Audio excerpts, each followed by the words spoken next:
excellent. I'm very proud of what you're doing. I think this is wonderful, wonderful project. Keep doing it. Yeah, and thank you so much for giving me this opportunity to talk about this underrepresented topic in China. I'm so grateful. Okay. No problem. We're gonna be talking about your experience as a successful woman growing up in both China and the US. So we know how due to a lot of like the nonsense ideology, being born girl can be a real danger even before birth. Like practices like infanticide, sex selective abortion are so common in countries like China and India. So what does it mean to you to born a female in your family? And does being a girl makes you any different from your male friends in both school and workplace? And have you experienced any discrimination? Based on my gender, right? So let me just start by saying that what you said was absolutely true. I don't know if you follow the news, but in China, recently there was a very gruesome case of homicide happened where the husband not only killed the wife, but he also killed her in a very gruesome way. Then that just made the whole society started talking about women's issues, women's safety. Back in the days, there's a very common saying in the US that I learned. They say that men are afraid of women will make fun of them, but women are afraid that men will kill them. That just tell you from a physical perspective, we are the weaker party. There's some women that are really strong, but the overwhelming majority of us are physically weaker than men. So, which means that in a physical confrontation, we're likely to lose. That's one thing that makes us the more vulnerable group in the society. And secondly, women are also dealing with lots of hormonal issues. Our body are created to bear offspring. Therefore, our body biologically have a lot of unique functions that make us function a little differently than men. That make us, that makes us certain days of the month, you'll feel very differently. You and I both know that having your period affects the way you think, affects the way you act. And these type of things are really difficult for men to understand. For me, I consider myself very lucky. My grandmother was such a fabulous, fabulous woman. She was my role model. I call her the fire spitting woman. She's the kind of woman, although born in China's late 1920s, back then, gender inequality wasn't even mentioned. People widely accepted that type of discrimination or misogyny as a way of life. They think that women are supposed to play certain roles in a society. They're supposed to be obedient towards their husband. That's just the way it's supposed to be. So people just sort of accepted it. But my grandmother, although that she probably still had a little bit of gender preference in her mind, which means that when she raised her own children, she probably treated her boys differently than the way she treated her girls. She probably paid a lot more attention and gave her boys a lot more resources than she did to her girls. However, when it came to the third generation, my grandmother loved me. She did not treat me any differently because I was a girl. On the contrary, because she was the dominating party and more of the, in layman's term, the one wearing the pants in her relationship.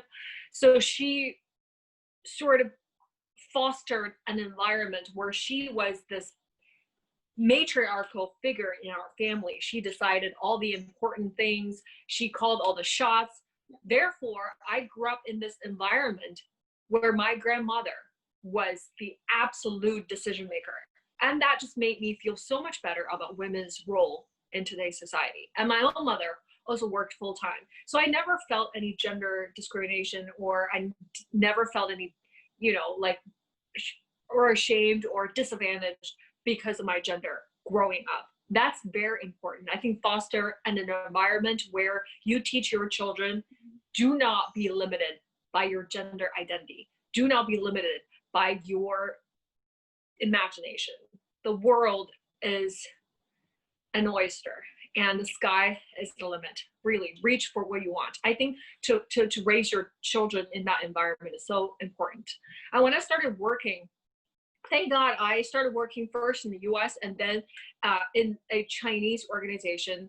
I never really experienced any sort of gender-based bias yet, but I can feel that being a woman, you have to juggle so many roles in today's society, and the expectations are just enormous for every single career woman out there. Certainly that was the hard part. But in terms of discrimination, nothing outright. I have to say that I'm very lucky.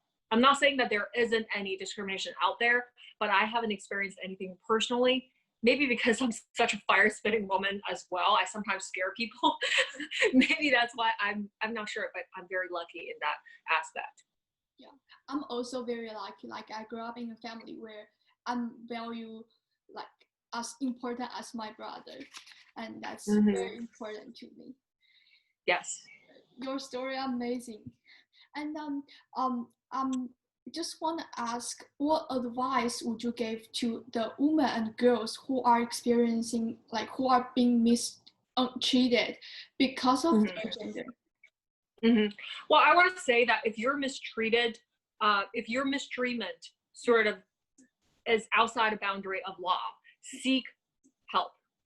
Report to authorities. If you experience any sort of sexual harassment, sexual discrimination, report to authorities, because we are, thank God, in a lot of modern countries like the US or China, there are laws out there that protect women. We need to arm ourselves with, with regulations, with laws. We have to understand what is an okay behavior and what is not. And if your parents didn't educate you on what kind of behaviors are considered okay, what kind of behaviors are not, educate yourself. The internet has made the world so much smaller, has made information flow freely. Look it up on the internet. Seek legal help. We have to understand what kind of behaviors toward women are within the legal boundaries and what are not. And certainly report to authorities, that's number one, and speak up. Speak up is number two. A lot of times when women are, I want to use the example of sexual harassment, when they're harassed or when they're treated unfairly because of their gender, a lot of times we tend to self-shame because in a way, the society inadvertently taught us to blame ourselves. For example, a lot of women will say, okay, you get harassed because you dress too provocatively. It's your fault. Or say, oh, why are you talking to this man this way? You're asking to be harassed. No, those type of blame are BS. I want all the girls out there to remember, don't blame yourself. If someone behaved inappropriately towards you, that is that person's fault. That is that perpetrator's fault. That person is a potential criminal. Don't blame yourself. Speak up. The more you speak up and share your story, the more you can help other girls who maybe experience the same thing or who are in potential danger of experiencing the same thing.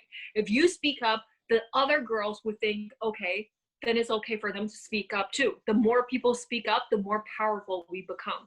And the number one thing that we have to remember, other than speaking up, is not to shift blame toward each other. It's very, the strategy of divide and conquer. I feel divide and conquer is being used very well in a lot of relatively feudalistic or conservative societies against women. Have you seen a lot of Chinese soap operas that, describes the Qing dynasty's gongdou? So they encourage women to fight against each other. Yeah, you will know if you look on the internet, the overwhelming majority of the bad things said about women are said by women. So that we have to really, really keep in mind.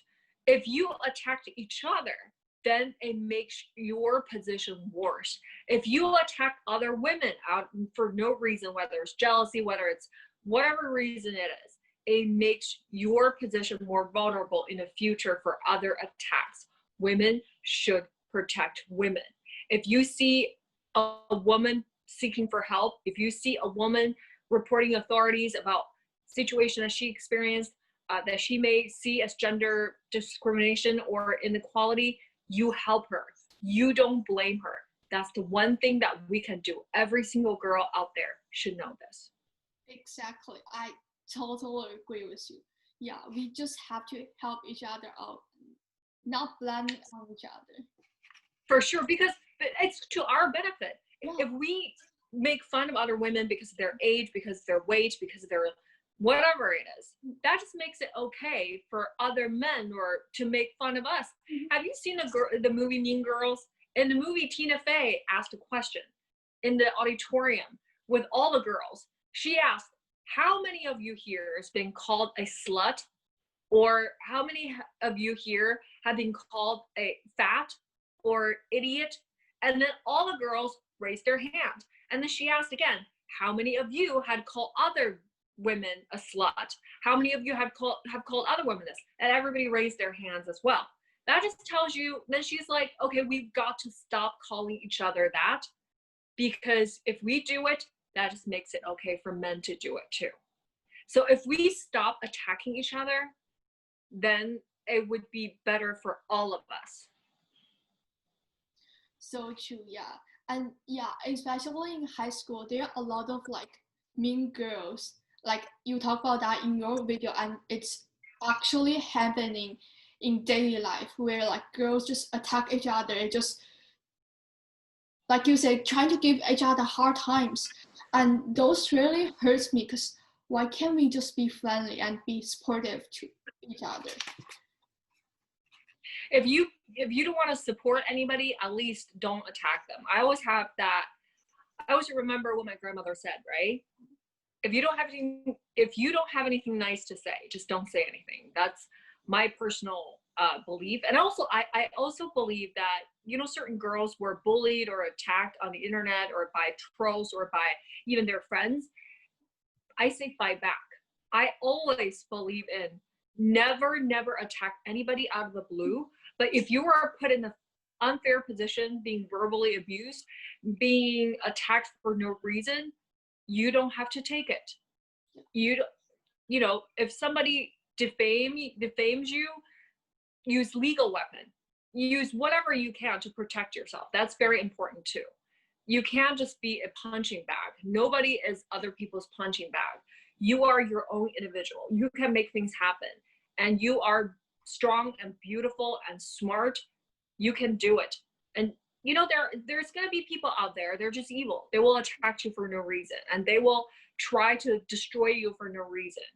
High school, it's more catty. When you enter the professional world, there are going to be a lot of evil people for whatever reason, whether it's competition, whether it's money, whether it's jealousy, whatever it is. They're trying to bring you down. And when they really bring damages on you, you use legal weapon to protect yourself.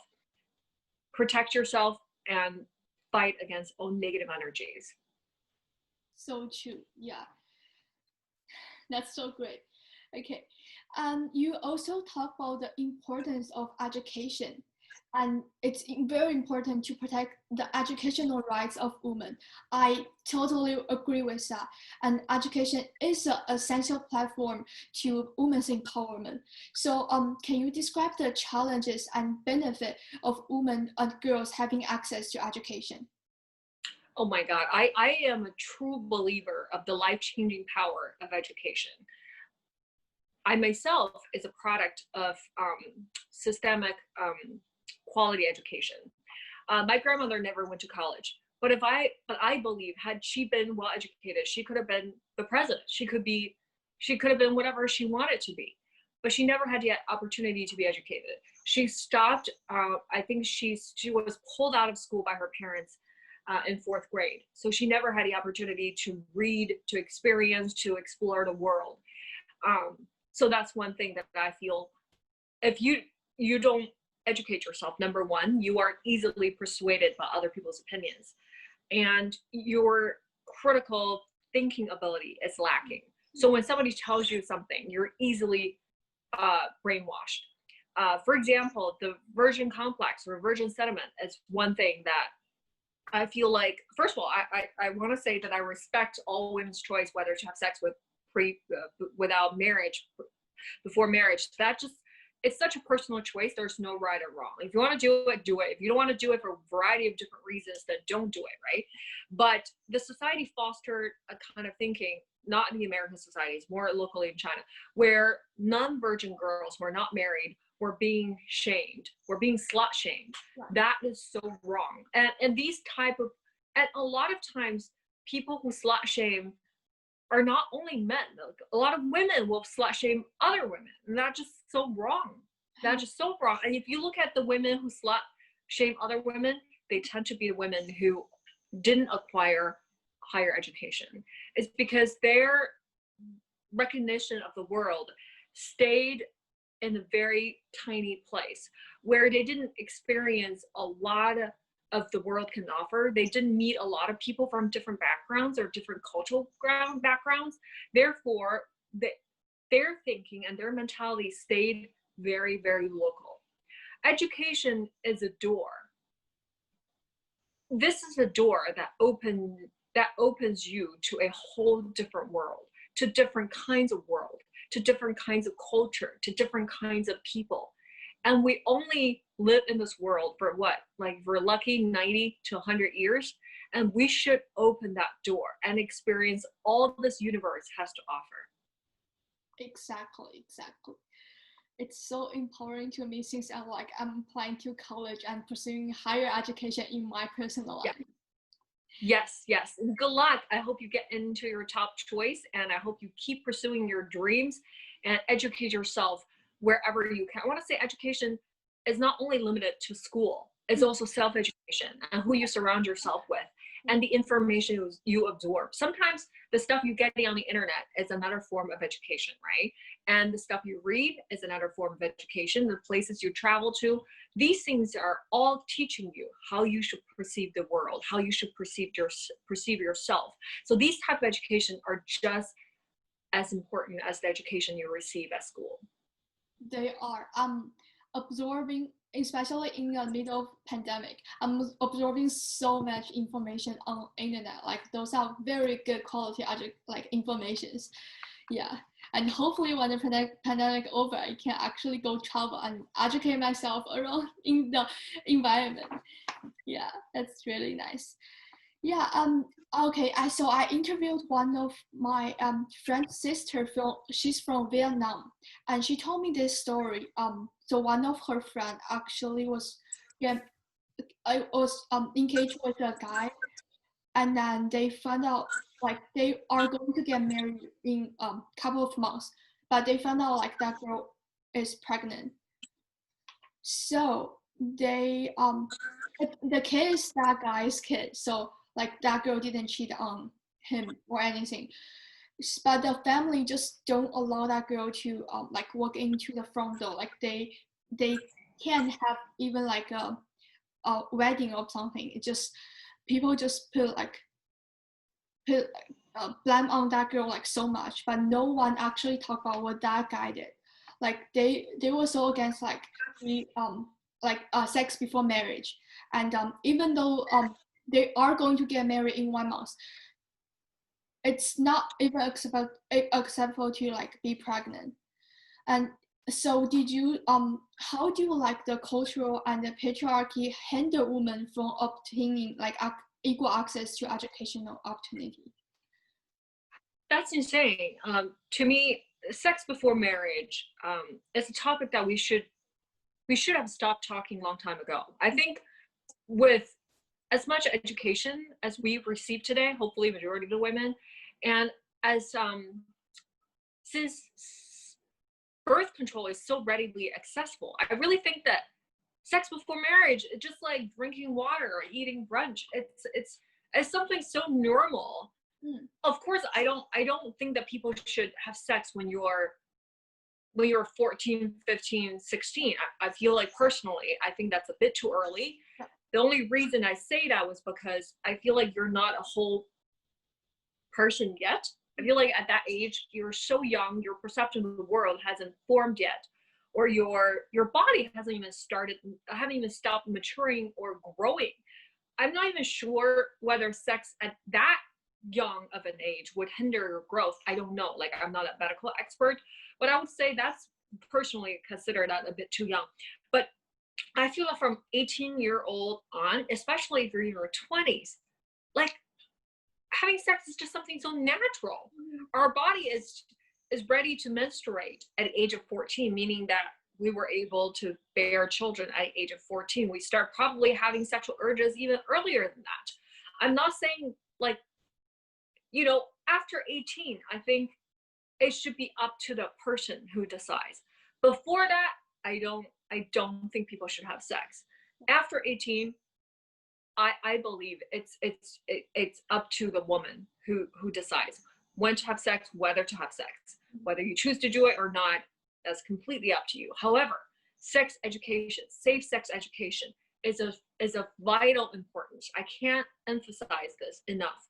So a lot of people, because having sex is natural. That's how we procreate. Without sex, human beings will experience extinction. We will no longer be around. We can't even these days, exactly. Like everybody, like we wouldn't be here. This sounds disgusting, but we wouldn't be here if our parents didn't do it, right? Like it's something so natural. It's creating life, and human beings are built to want to have sex. And this is a thinking that's very prevalent in Asian culture or Chinese culture that I'm so totally against. That is, they tend to portray the women who enjoy sex or want to have sex as evil or dirty, which is something so ridiculous in my mind. Human beings are made to want to have sex. Sex should feel great, which is why we want to do it. Therefore, ensures that ensures our ability to carry kids so human beings can be around, right? We gave up our body for 9 months to incubate a human being, but we have to start having sex to get there in the first place. So this is something so natural. Our bodies are meant to do it. Right. So when you're in your 20s, your prime age of bearing children, how can you tell anybody that they shouldn't have sex when they really want to? If you want to, then do it. However, you have to do it in a very safe way if you're not ready for pregnancy. I can't emphasize that enough. Abortion should never, ever, ever, ever be used as a form of birth control, ever. Not only that you're doing incredible harm to your own body, you're also entirely disrespecting life. We should respect life. Creating a life, having an embryo growing inside of you, and personally, I believe is a miracle. I think every life deserves respect. Many people say, okay, when you're having sex, accidents happen, so people accidentally get pregnant. I get it. But however, out of all the abortions out there, how many of them are actually accidents? How many of them are negligence? There's a huge difference between negligence and accidents, right? Right. If you are not using a reliable form of birth control, I'm talking about oral contraceptives or condoms. If you're not using these methods, then that's not an accident. That is negligence. Sex education should be widely taught to women by women, and that's something that we're not doing right now. So I'm very personally passionate about it. That's why I did a couple of videos talking about birth control and women's health. Hopefully my message will spread to women in China and hopefully all around the world to understand the importance of birth control when you're not ready to have children. Yeah. And going back to your friend, I have absolutely zero problem with their having sex before marriage, and their families shouldn't either. If they really have that kind of problem, maybe due to religious reasons or whatever, we can't change other people's beliefs, right? That's their personal life. That's their personal liberty. However, if they knew that the family would be so against them having sex before marriage or getting pregnant, then birth control is something that they could have practiced. I don't know the details of how the pregnancy happened, but they clearly got pregnant when they weren't ready, and that's just something everybody has to deal with. However, in today's society, I really think that this couple should be, they should receive blessing. They were going to get married in a month anyways, and now they've got a baby on the way. That's something that life should be something that we celebrate. In my personal opinion, I think we should celebrate pregnancy. We should celebrate new lives coming to this world. Mm-hmm. Yeah. I totally agree. And then I also think sex education is so important. But I personally, I never received any sex education. And now you have you have Scarlett. So how are you gonna educate her about this topic as a mom? You know, sex is such a taboo subject in Chinese families, in some Western families as well, but especially in China. That's not something that we talk about with our parents, right? Personally, I did not receive any formal education before I went to the States either. I received somewhat a little bit of sex education in the States, but not in details either. Personally, I think the mother should be the one that has to talk with their daughters, and son, I'll leave it to the dad. Parents should be the ones to educate their children on the importance of safe sex. And I'm going to talk to Scarlett when she's older, and I'll tell her when she's not even older, when she's a little girl, you got to educate her what body parts are okay to touch and what body parts are not okay for other people to touch. It's so important to educate your kids to prevent any sort of sexual, assault or pedophilia behaviors by criminals, right? They've got to know. Sometimes kids just don't understand. You have to tell them if anybody touches you inappropriately, especially without mommy there, you tell mommy. You tell mommy first thing. If anybody touches certain body parts, you've got to teach them. And that's number one thing. And when she's actually a teenager, then I will teach her, I'll tell her, if you want to have sex, you have to let mom know. And we will have this talk. We will have this talk about how to practice safe sex. And when she grows up to be a woman, I'd say, hey, as long as you don't get yourself physically or emotionally hurt, protect yourself, have fun. Go out with different men, date different men, enjoy life, enjoy sex, enjoy romance before you settle down. Enjoy all the beautiful things this world has to offer. And mommy will always be there for you whenever you need me. That's how I'm going to educate my little girl. You're such a great mom. Thank you. It's so touching, like the way you talk about how you're going to educate your girl like on this topic. It's so amazing. I just want her to be happy. And this world is beautiful. I never want my girl to grow up under the assumption that because she is a woman and she's doomed, this world has systemic racism, systemic sexism that's going to work against her.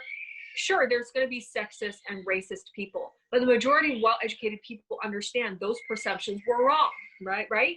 Women and men should be treated as equal, and people of different skin colors should be treated as equal. And this world, I believe, still has more beautiful things than bad things. Sure, there's good and bad, but let's focus on the beautiful and trying to change the bad. I will tell Scarlett, this world has a lot of wonderful, wonderful, amazing things can offer, and she should enjoy all of them. That is amazing. Wow.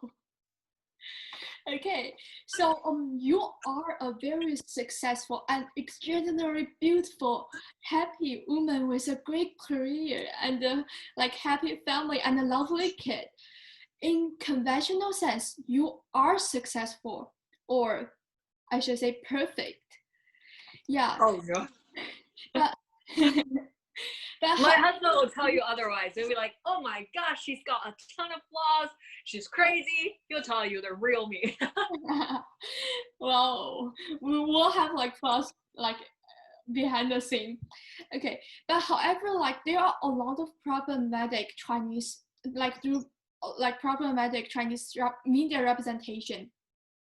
There are a lot of terms those indirect sexism terms like 剩女 or leftover woman. Mm-hmm. And those terms are being normalized, which cause tremendous amount of anxiety in society. And I I've heard that like you said, people can do whatever they want to do as long as they are like happy and don't as long as it doesn't hurt other people.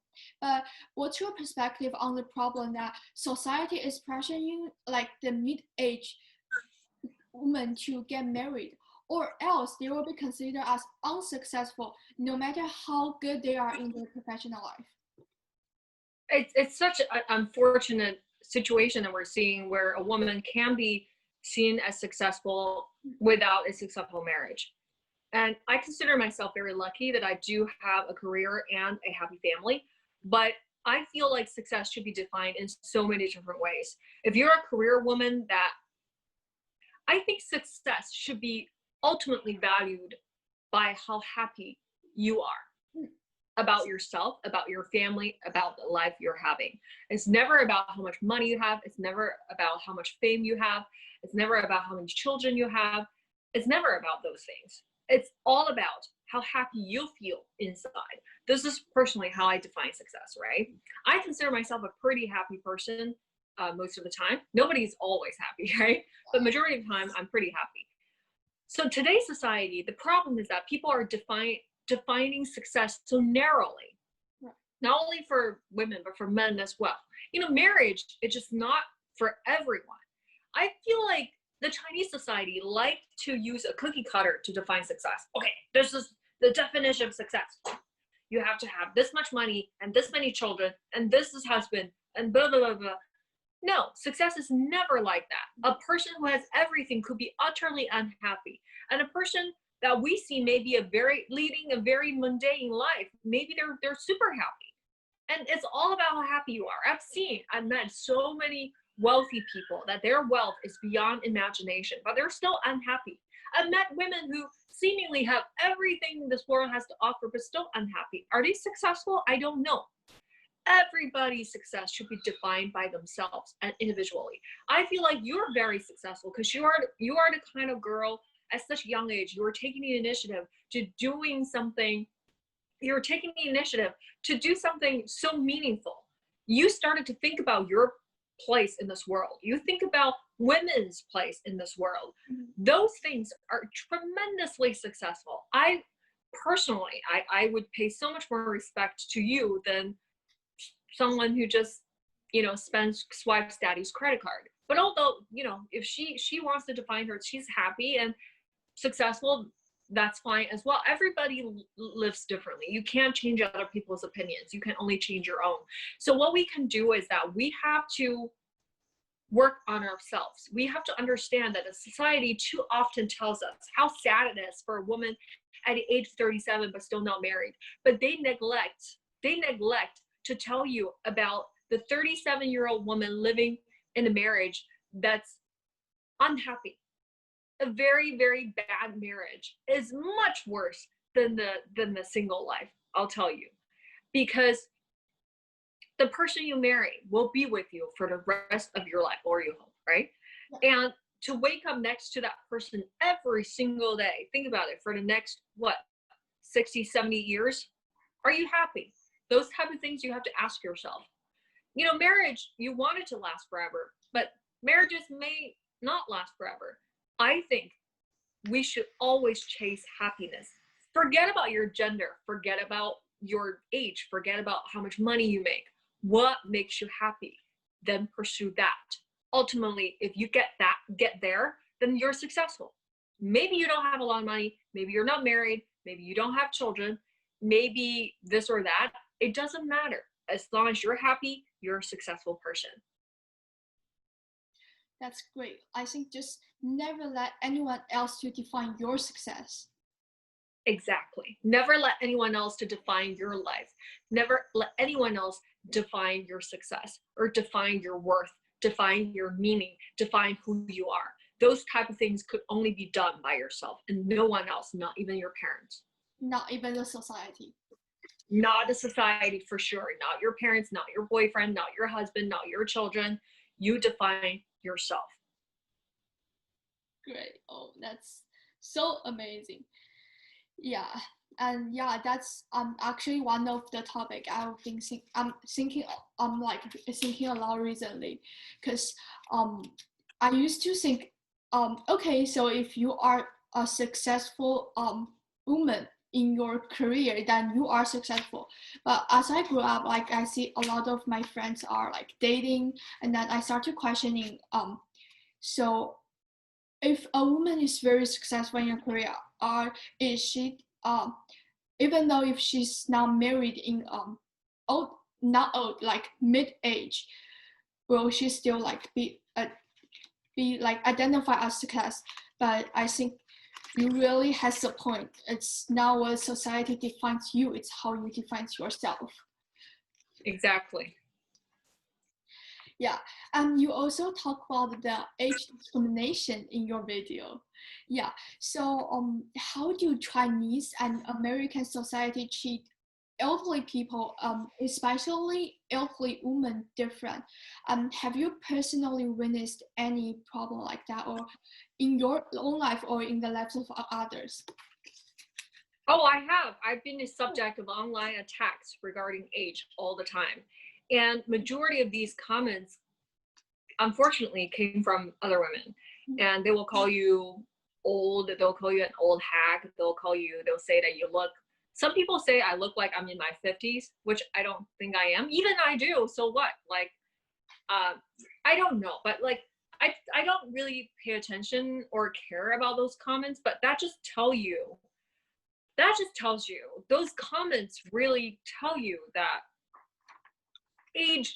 women's ageism really come from other women.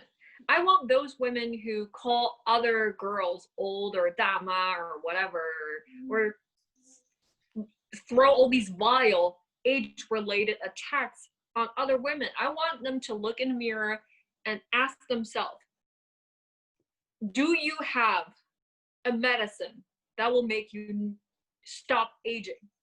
Do you have that magic potion? Do you have the magic potion that could exempt yourself from growing older?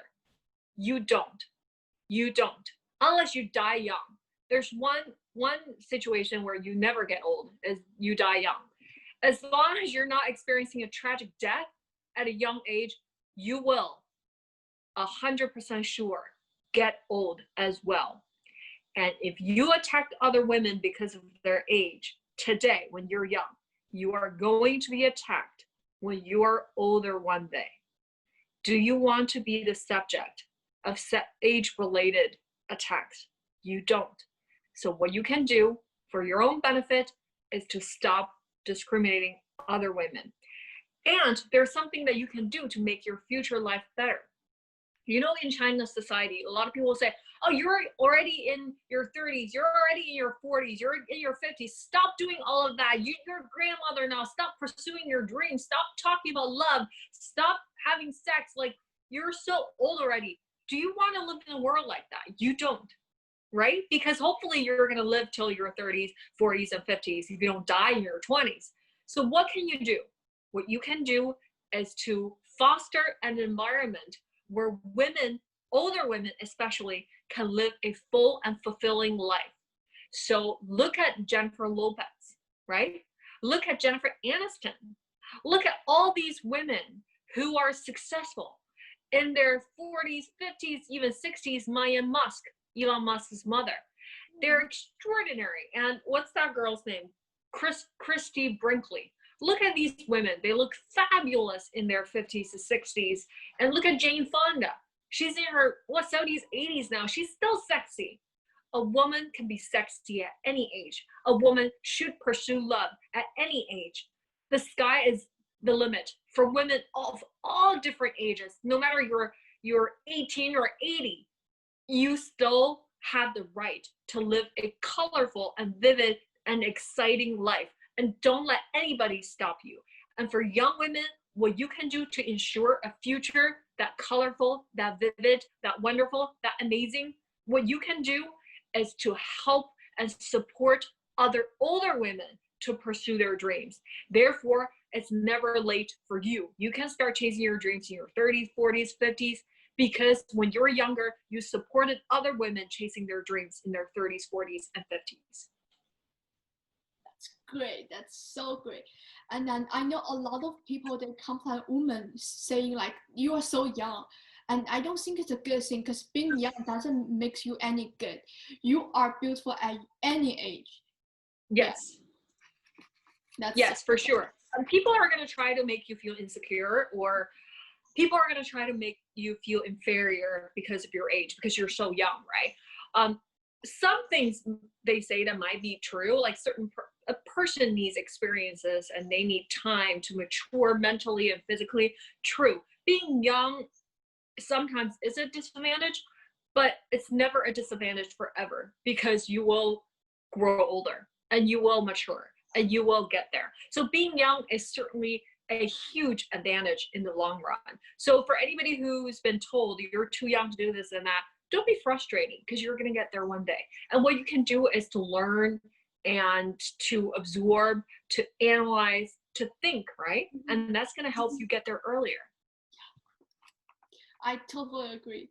All right, Tracey, thank you so much. Thank you so no much problem. for being that with me.